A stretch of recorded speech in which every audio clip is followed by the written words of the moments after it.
Kami ini para pengacara, tapi bukan pengangguran yang banyak acara. Mereka tidak pernah memBAP orang yang mengalami kerugian seperti ketua pengadilan. Jadi di mana kita bisa mengatakan bahwa hukum telah dijalankan sesuai dengan doktrinnya? Kemudian juga jaksa menganggap lengkap, padahal itu dia sudah baca. BAP itu tidak pernah ada isinya pelapor adalah ketua pengadilan sudah di BAP. Tahu-tahu dilimpah ke pengadilan pelapor. Yang membuat saya heran, apakah itu mereka bodoh atau memang mereka arogan? Karena di dalam ketentuan sesuai undang-undang kekuasaan kehakiman, ya, itu jelas. Selain daripada undang-undang kekuasaan kehakiman, ada peraturan bersama. Ada surat keputusan bersama.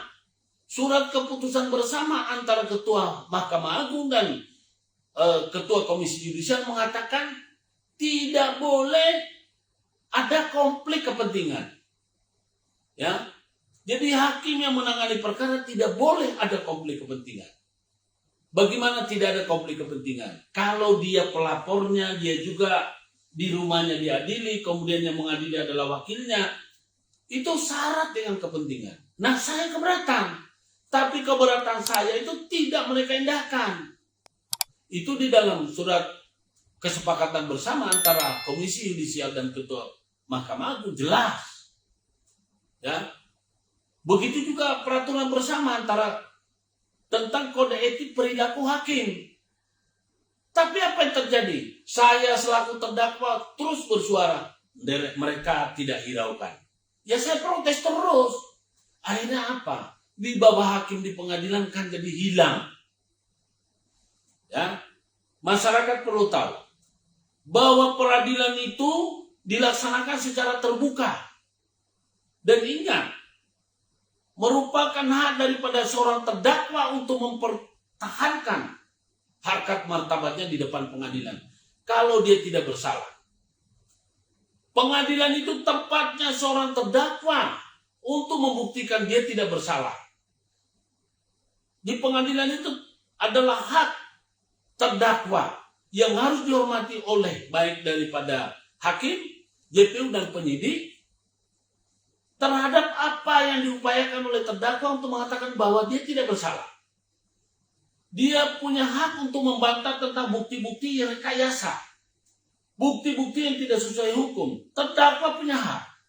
Nah, karenanya saya kurang setuju kalau ada sidang online, ya, dengan alasan pandemi, sehingga terdakwa yang direkayasa atau yang dikriminalisasi dan alat-alat bukti direkayasa tidak dihadirkan. Yang keliru. Jadi Pak Hakim itu adalah sebetulnya pelindung dan penegak hak asasi terdakwa. Bukan dia yang malah istilahnya berkomplot dengan JPU. Makanya di sana ada batasan-batasan. Sesuai dengan pasal 17 ya. Pasal 7 Undang-Undang Kekuasaan Kehakiman, seorang terdakwa berhak untuk memecat hakim. Artinya tidak menerima hakim yang dianggap tidak akan menjaga kepentingan terdakwa. Itu jelas itu. Pasal 7 ayat 1, ayat 2. Kemudian pasal 7 ayat 5 dan 6, hakim wajib mengundurkan diri. Jadi sebelum dipecat, dia harus mengundurkan diri. Sebelum ditolak sama terdakwa, harus mengundurkan diri. Kalau memang terdakwa punya alasan yang cukup, yang masuk akal seperti saya dan istri saya. Kami diperhadapkan di pengadilan pelapor. Di mana mau dapatkan keadilan. Makanya kenapa kami tidak praper? Karena kalau kami praper, yang mengadili itu adalah hakim setempat. Ya, atas petunjuk, atas rujukan dari ketua pengadilan. Sedangkan yang melaporkan kami terhadap perkara ketua pengadilan. Jadi sekali lagi kepada masyarakat Indonesia harus tahu, di pengadilan itu adalah merupakan ruang untuk Anda mempertahankan harkat martabat Baik itu Anda dituduh secara pidana, macam-macam, termasuk pidana penggunaan obat-obat terlarang. Jadi jangan kita ini percaya. Ya, Anda sudah jadi terdakwa, Anda bilang, oh, nanti jaksa akan ringankan tuntutan. Jangan percaya. Yang boleh menentukan Anda itu dituntut ringan atau dituntut berat adalah perbuatan Anda. Kalau memang Anda salah, terima, saya dituntut oleh jaksa. Tapi kalau Anda tidak bersalah, harus berani menyuarakan saya tidak bersalah. Dan ini yang di mana ini? Di Rokanilir, saudara John Siahaan, dia mengatakan bahwa tembak kepalaku. Saya lebih baik ditembak kepala daripada saya mengakui bahwa itu alat bukti punyaku. Ini orang yang benar-benar sudah jelas dia tidak bersalah. Ya, kalau Anda memang punya, Anda yang telah mengkriminalisasi orang tersebut, pidana itu ada dua, Pak. Modus operandi, ya. Kemudian modus itu bagaimana modusnya? Motifnya. Tujuannya orang menggunakan obat ini apa? Tentu, kalau tujuan itu kan bermacam-macam. Anda harus jelas. Kemudian di dalam metrik tuntutan apa dakwaan, seorang jaksa harus bisa membuktikan, harus bisa menunjukkan di mana tempat kejadian, menggunakan apa dan siapa saksinya. Ya, ini yang di Rokanilir ini, dia bersama dengan perempuan yang menjebak. Sedangkan perempuan ini disuruh keluar dan tidak diproses. Bagaimana bisa? Kalau memang ini saudara John adalah pelaku suatu kriminal narkoba, maka teman wanitanya ini harus ikut diamankan. Ini tidak. Bagaimana bisa? Berarti si teman wanita ini merupakan suruhan untuk menjebak si John. Itu dapat diduga. Kuat dugaan.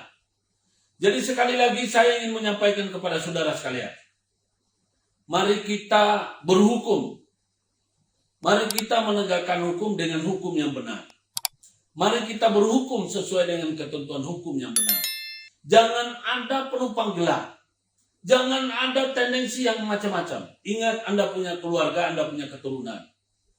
Takutlah pada hukum karma. Karena Tuhan tidak pernah diam. Tuhan tidak pernah tidur.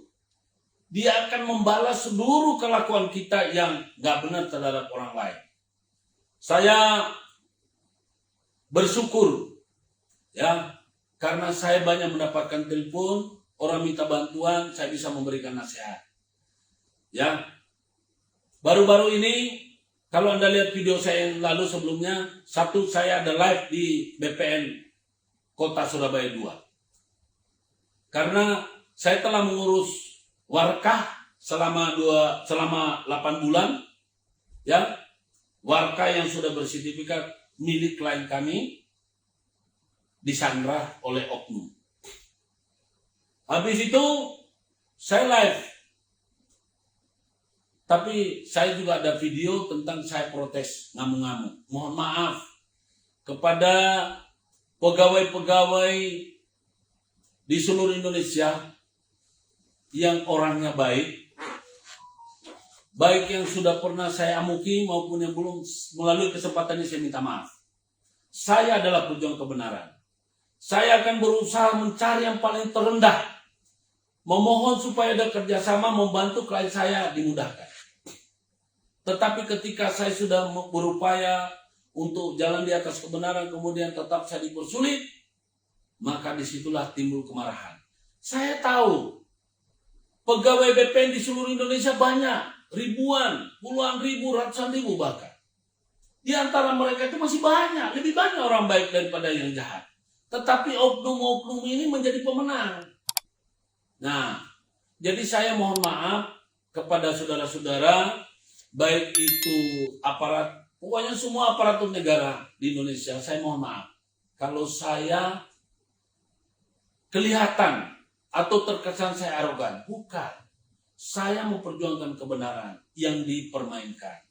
Ketika kebenaran yang saya perjuangkan dipermainkan, saya akan berjuang dan saya akan terus melawan, berontak. Jadi setelah saya coba protes, saya live, saya minta kalau hari ini bisa dikeluarkan warga, karena warga itu sudah ada. Jadi begini, dari 5 bulan yang lalu, oleh petugas bagian berkas sudah mengambil dan sudah mengumpulkan warga itu, sudah diserahkan kepada bidang bagian yang harus menyerahkan kepada saya. Tetapi yang ini tidak langsung diserahkan pada saya. Kami pun sudah mendapatkan rekom dari Kanwil BPN untuk mengambil di Surabaya 2, Surabaya BPN Surabaya 2. Ternyata apa yang terjadi? Tetap gak bisa. Lalu setelah saya protes, saya diajarlah oleh yang punya jabatan untuk tenang. Mari Pak, kita bicara. Saya cuma minta, kalau ini bisa diserahkan pada saya hari ini karena saya tahu udah ada barangnya, maka saya tidak akan viralkan. Ternyata sore itu masih alasan yang kita dapatkan. Belum turun izinnya dari Kanwil. Padahal izinnya sudah saya peroleh, sudah saya dapat suratnya. Akhirnya udah saya viralkan. Setelah ditonton oleh ribuan orang, sudah disaksikan, bahkan di like dan di share, ya. Jadi puluhan ribu bahkan ratusan ribu barangkali yang nonton itu. Apa yang terjadi? Besoknya saya ditelepon, silakan diambil, sudah ada warkanya. Menjadi aneh. Kenapa? Nanti setelah kita ribut baru kebenaran harus ini. Akhirnya apa? Kami selaku pejuang kebenaran merasa bahwa memang kami harus melakukan seperti itu terus. Padahal kita juga capek marah-marah. Siapa sih yang mau marah? Gak enak Pak marah-marah terus. Apalagi kita hargai mereka ini kan sudah bekerja. Yang kita mau marahin cuma satu orang. Tapi yang ternoda banyak orang. Saya menyadari itu. Dan dalam kesempatan ini saya minta maaf. Makanya kepada bapak-bapak yang benar, dilakukan protes dan koreksi kepada mereka oknum-oknum yang gak benar. Agar jangan sampai dilasi titi merusak sesebelangan. Ya, saya minta kepada BPN karena ini saya mendapatkan masukan banyak telepon tentang memang kerusakan mental oknum-oknum di BPN itu sepertinya nggak bisa dibendung, apa nggak bisa diatasi. Padahal kita tahu mereka itu sebentar lagi pensiun, mereka juga akan pensiun dan mereka itu pasti punya anak, punya cucu. Mungkin anak Anda tidak akan ada yang dipersulit soal tanahnya. Karena Anda ada di BPN. Tetapi ingat, banyak dokumen-dokumen yang anak dan turunan Anda akan urus. Jadi jangan pernah kita berpikir bahwa kita tidak akan mengalami itu. Pasti akan kita alami. Jadi saya memberikan edukasi ini kepada teman-teman. Ya, semua netizen. Terima kasih dukungannya. Ya. Saya bersyukur. Saya juga baru saja mendapatkan kabar gembira dari klien saya yang dilapori, sebetulnya dia pemilik tanah, tapi oleh ahli waris dari pemilik tanah yang sudah menjual kepada klien kami, itu seolah-olah membantah, tidak mengakui bahwa mereka telah menjual. Lantas kami mengurus surat-surat oleh lurah setempat, ya, merasa bahwa ini seolah-olah dia memberikan angin kepada ahli waris. Padahal lurah itu sudah tahu dokumen daripada klien kami lengkap. Akhirnya apa yang terjadi? Ya, ahli waris dari klien kami itu melapor ke Polres. Polres pun memproses. Nah, kami hadir di Polres setempat. Di mana? Polres Kolaka. Kolaka itu adalah di Sulawesi Tenggara. Setelah proses berbelit-belit, kami bilang, siapa ini pelapornya? Kami ingatkan kepada polisi, tolong Pak Polisi, bekerjalah secara profesional. Maksudnya, kalau ahli waris itu baru bisa dia mengatakan ahli waris ketika bapak dan ibunya sudah meninggal.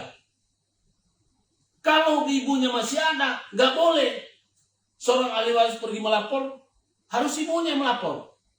Ahli waris itu baru bisa terbentuk ketika memang kedua-duanya sudah mati. Nah, ini yang baru meninggal, baru bapaknya. Ibunya masih ada. Sedangkan harta itu bukan harta warisan atau harta bawaan daripada bapak, tetapi harta bersama yang diperoleh ketika masih hidup dan terikat perkawinan antara suami dan istri. Urus kasus di sana, urus kasus di sini.